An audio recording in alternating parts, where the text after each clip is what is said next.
I'm going to show you a new version of a buko pie. This one is what I call pan de buko. This is buko pie with a bread dough instead of a crust. Let's get started.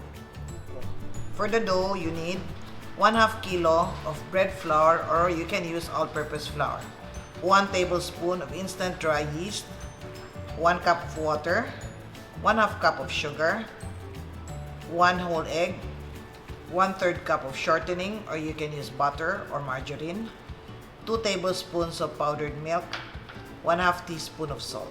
For pan de buko filling, you need 1.5 cups of buko meat scraped and cut into strips, 1/2 cup white sugar. You can add more if you want it sweeter, 1/2 cup of condensed milk, 1 cup of buko water, 3/4 cup of cornstarch, 1 teaspoon vanilla. Pan de buko, we will start with water. We have instant dry yeast,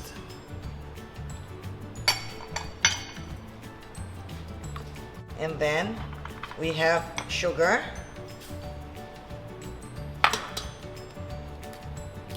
one whole egg, we have powdered milk, we have salt. You add it to the flour. Don't add the salt directly to the yeast because it will slow down the activity of the yeast.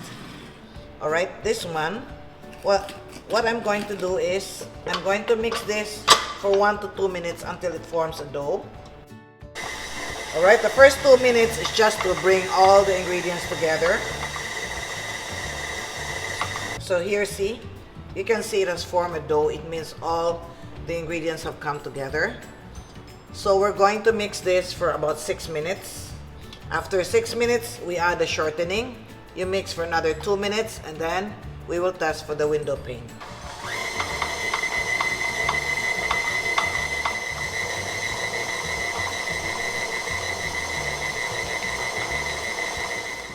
After 6 minutes, we're going to add the shortening.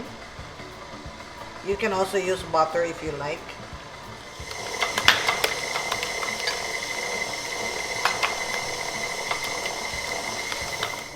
The window pane check is to determine if you have kneaded the dough enough.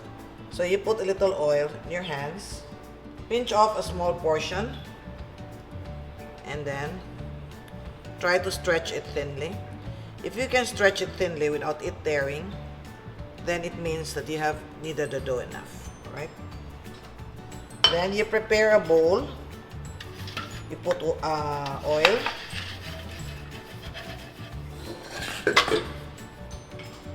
Okay. Our dough is on the soft side. You can add a little bit, you can add 1/4 cup flour if you want it on a firmer side. I always like my bread soft. Right, turn it over. And we have oil on the top and the bottom. Okay, so like this. Form it into a ball. Then turn it over. Okay. Alright, cover with plastic so it will not form a skin. We will ferment this for 1 hour or until it's double in size. Let's make the buko filling. So this is the buko. I cut them into strips like this. And then this is the sugar, condensed milk. You can reduce the sugar if you don't want it sweet, but I think this one goes very well with the bread. You have vanilla. And then we have cornstarch. You dissolve it in the water. This has a lot of starch because we want the dough to hold in the filling.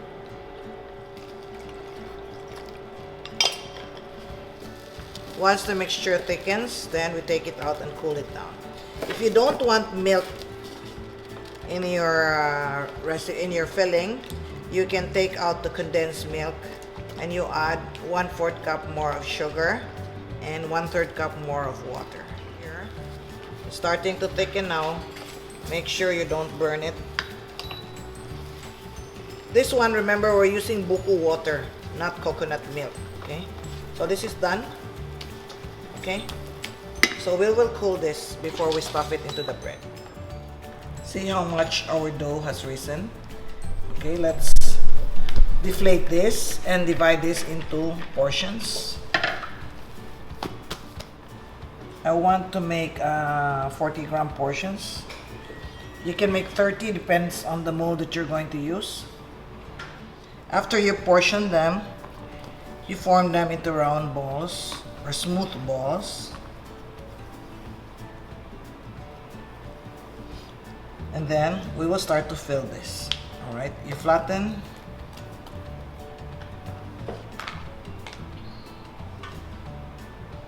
And put the buko filling and close it. Make sure you close. You will notice that the filling is a little bit dry because when you have little starch, it's difficult for you to fill. Alright, anyway, when you eat it, it's not going to be hard or anything like that. And then I'm going to use a muffin pan so that it will look like a pie. Alright, then we will proof this for about 30 minutes and then we're going to egg wash and then we're going to bake this. Alright, we'll bring this back after 30 minutes. After 30 minutes, it has doubled in size, so we're going to egg wash this. After you egg wash, you make a cut.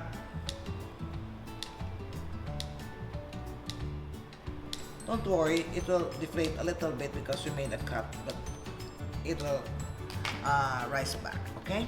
So this one will go into a 340-degree oven for about 15 to 20 minutes. I have many recipes to share with you. If you're interested, please like, share, subscribe, and click the notification bell so you can be alerted when a new video is uploaded. Here's our pan de buco, just came out of the oven. So it looks like a buko pie.